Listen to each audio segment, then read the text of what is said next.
Hello everyone and welcome back.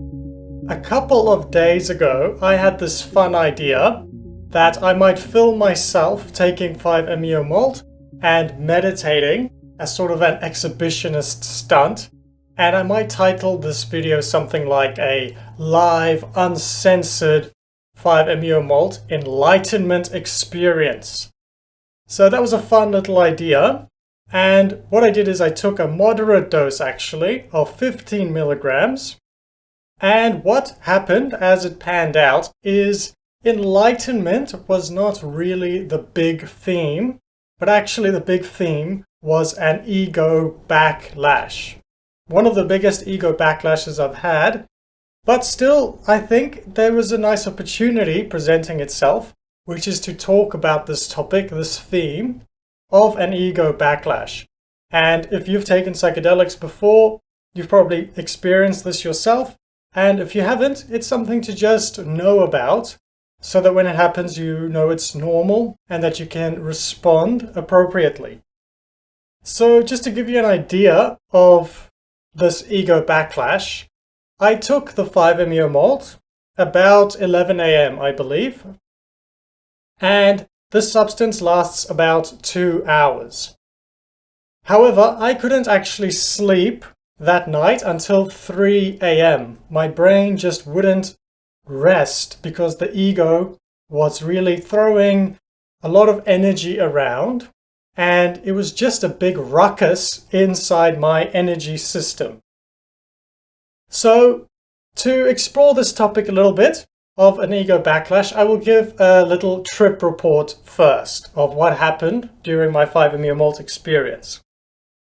So for the first, I would say 20 minutes to half an hour, as the substance is climbing, it feels a little bit like a roller coaster ride accelerating. There's a bit of a rush to it as the doors of perception are slowly opening up, tearing apart, and it feels like a window is opening to some dimension that you forgot about a little bit. And that experience, it's a little bit like a bucking bull at times. But if you're used to meditation, you just sit and ride through that. And as this door of breakthroughness, the door of enlightenment maybe, as that opens up, it becomes very, very nice, very, very peaceful, and the love just pours in. But this was a 15 milligram experience, which isn't a huge dose.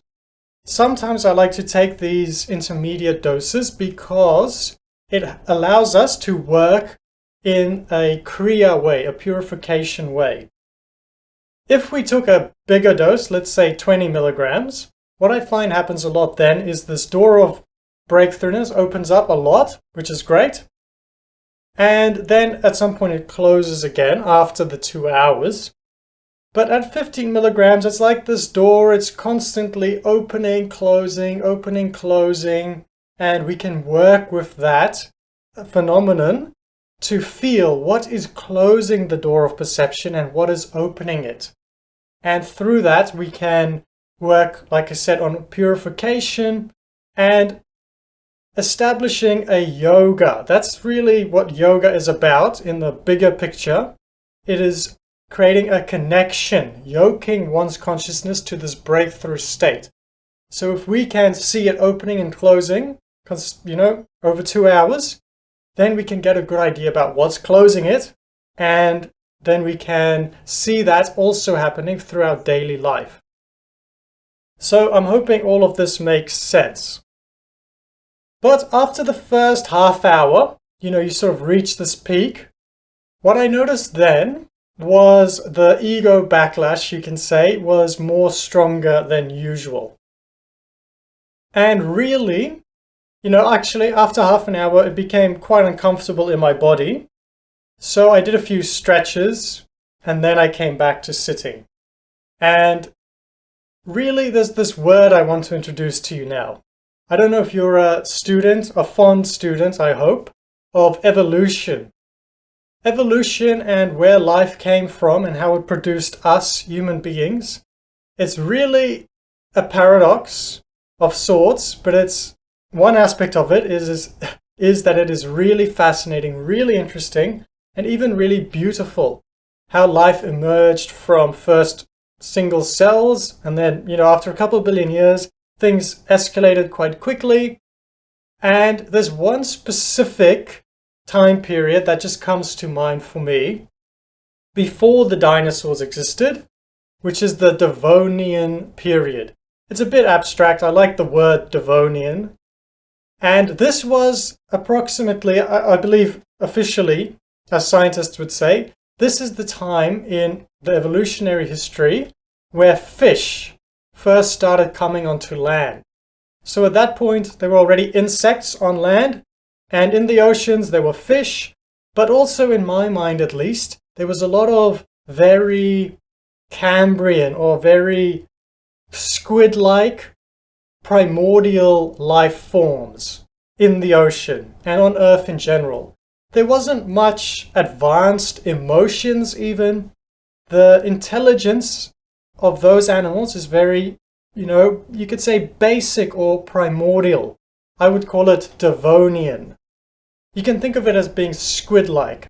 So this is sort of what the ego backlash felt like. Just this Devonian energy, very primordial, struggling and being uncomfortable. Now, after I did my few stretches and I came back, you surely can't tell from the little time lapse that I posted, but I started doing the Kachari Mudra, which is a very interesting yoga process. You can read about that more if it interests you. But when I started doing that, things, as usual, got a lot more visual. And what I was doing is I could very clearly see, this sounds a little bit wild and crazy and out there. But what was visually happening is I could see there was a third eyeball right here. Quite, not literally, but visually there was a third eyeball right here. And attached to this third eyeball was these Devonian tentacles. Not thick tentacles, but lots of little thin tentacles attaching to that eyeball right over here. And this eyeball, it actually looked a little bit like this, which I just happen to have this floating around. And your normal human eyes, they have muscles attached to them, which is what makes you be able to look left and right and up and down. And your eye is really an amazing thing that is able to so dynamically move around and look everywhere. But similarly, what I was seeing is that this third eyeball had these Devonian tentacles attached to it, many, many tentacles. And if you can imagine this, in a meditation, it's almost like, I'm being a bit metaphoric here, this enlightenment or breakthrough is right ahead of you. All you need to do is sit and look at it, and you can look like a window of a spaceship just into the infinite void, as it were. And there's also a lot of light there, a lot of love. It's fantastic over there through this window.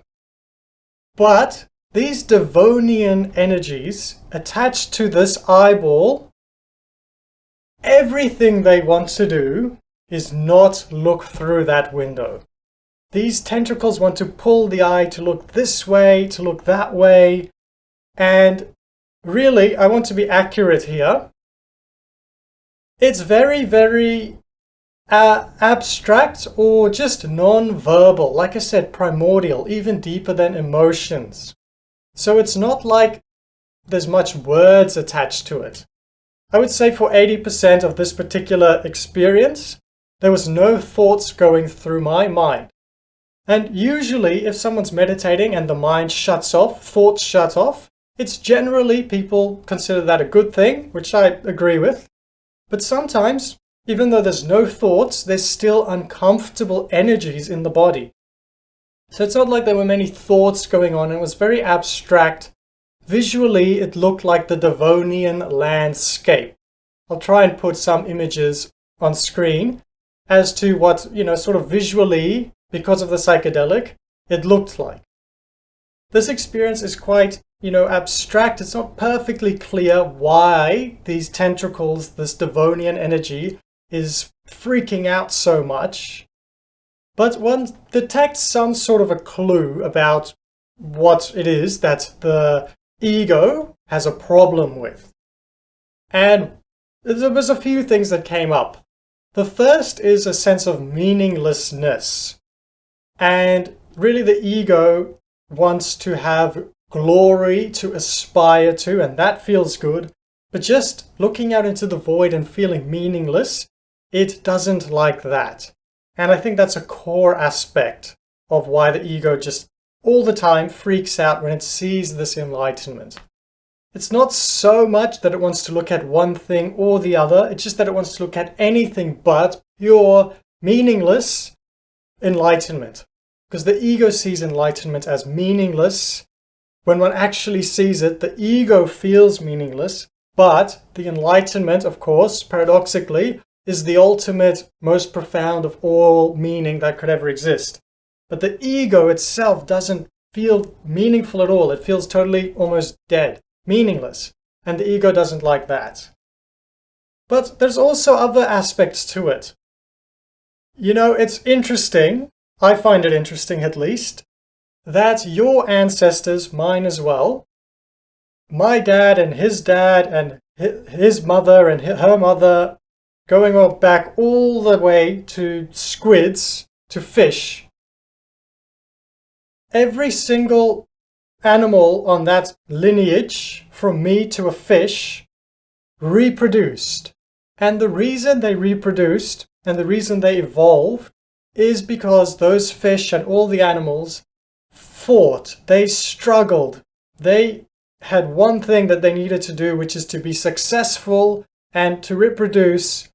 And really, there's an immense, deep struggle within life to be successful. And this goes back all the way to the Devonian period, I'm quite sure. That's what I feel like within myself. So a squid, although it's not that intelligent, although it doesn't have emotions, it really struggles to live and to be successful. And it's similar. We have this energy within us. So for me, and monkeys in general, because monkeys are social, a huge aspect of being successful is how other people perceive us. So that's a big theme that came up. Sometimes in life I have projects that I'm working on or ambitions that I'm pursuing, and the ego likes to feel as if these projects are going to make me look good in front of the other people and in front of the woman and in front of my family. But then the shadow to that is, what if they think I'm a loser? Or what if they think I'm pathetic or my project is pathetic? So there's the shadow side to it. And again, this is a very animalistic, Devonian, very primal, deep struggle to be successful. And that's why I was saying earlier, if you study evolution, it's hugely fascinating. It can be extremely beautiful, so interesting to see that this is how life evolved to become human beings. You know, in a sense, we have to be thankful that animals have been struggling so deeply to be successful for billions of years, hundreds of millions of years for multicellular organisms. But there's also a really deep horror to it. You know, it's really horrific to think that animals for such a long time have been struggling and striving. And when you feel that energy within yourself, it's a bit horrific. It's really sad that we are carrying around this energy in us. And it served a very powerful purpose, this struggle, which is to survive and reproduce. And that gave us evolution. So I can't really complain. But the human consciousness, this struggle doesn't really resonate with enlightenment. It doesn't really resonate with the heart. So this is the process of kriya, of purification at this particular layer of the ego, of the subconscious, is releasing this deep, deep struggle. And what I noticed is, as you know, the next day, for instance, is my attachment. This is another big topic that came up, is my attachment to what other people thought of me. It dropped to the point of meaninglessness. If someone, you know, at the beach was looking at me a little bit weirdly, let's say, for whatever reason, usually my ego might be like, why is that person frowning at me?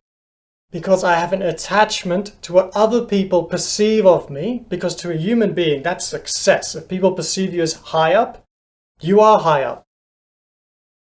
But even for my friends, my family, and for women, what other people perceived of me, it really had no meaning at all. It was meaningless, which on some level felt a little bit bad, and there was that ego backlash to it. I would see other people and smiling at them just seems meaningless. So that's again the ego backlash. But it was interesting, just as a couple of days went past, because there was no longer this attachment to what other people thought, I found myself having a lot more authentic laughter and a lot more authentic connections with people. Because this is yet another little tidbit that I noticed, is the way we talk and smile and communicate, most of that is on autopilot. And it's stored here, I was feeling, at the Vishuddhi, and one can see all the smiling or frowning and feeling yucky or feeling good. It's really inherited. That was a big word. You can even contemplate on that one day, is where are you inheriting your karma from? And you can see how you inherited it from your immediate social environment, from your family, but also, you know, something like the need to be recognized in your society as successful. That's a animalistic, even Devonian, perhaps that's not Devonian, that's more post-dinosaur era, because that's more complex. You know, the mammals living together, they really need to be successful in the eyes of others. So, sorry for that little tangent. The point being that we have this huge attachment to being successful and being recognized in our society. So now I'm going to talk about attachment. I've been sort of working up to this point. And this is perhaps the most closest theme that I've talked about yet so far in this video to enlightenment. So if you're sitting here with your third eye, perhaps there's tentacles trying to pull it left, pull it right. Attachment, that's the big thing. Attachment to being esteemed in your society. And what is this attachment? Why is there this want, this need to be successful? And the reason is that consciousness has attached to this idea that you need to be successful. And what I was feeling, seeing, is how fine this attachment is. You know, if you think of how one thing attaches to another, it can be mechanical, like this hand locking onto a wrist. And there is such aspects to attachment, But also you can imagine Velcro, perhaps Velcro with very long hairs. Okay, can you imagine that? Velcro. Attachment goes that deep, like a molecular Velcro. Very fine-tuned hairs that are interwoven and they lock like this, they attach like this. And this want to be successful, the consciousness gets locked into that.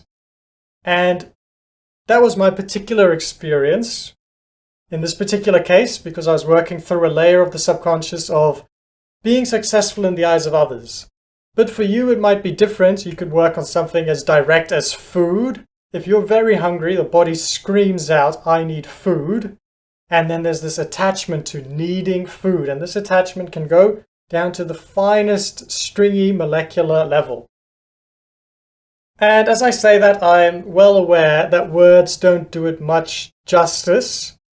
But perhaps you can just feel into that if you ever resonate to, on a psychedelic, if you're meditating, about attachment. What is it that you want, and how is it that your consciousness has attached to these things so strongly that it seems inseparable? That's really the thing with Velcro. It's almost inseparable.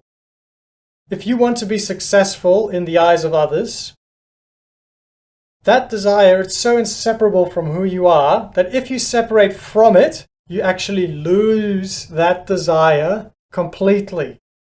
You no longer want to be successful in the eyes of others if you detach from it. And, you know, that's the story really of the ego backlash and everything I have to say for you today. I'm going to bring one more metaphor into it, but that's the point if you have an ego backlash, is to let the backlash happen. Just feel into it. And this is my little analogy. When you see an enlightened state and these tentacles are trying to pull you this way and that way, what does one do during this ego backlash? And I think this process is a lot like balancing this particular nut on your finger. And it can be a little bit hard. I'm exaggerating here, but imagine it's really hard to balance it on your ring finger, not your index powerful finger. It's like an awkward finger and you're just trying to balance it, but all these tentacles are pulling it left and right, and it's hard to balance all these things. But all one does is you look at it, you try your best to balance it, stop it from falling apart, but one just feels it and accepts it and lets all these Devonian energies flare up, do their thing, struggle, and you just see them as clearly as possible, with as much love as possible, and whenever things calm down, perhaps you can then bring this eye again straight ahead and see this breakthrough state of consciousness. If that makes any sense.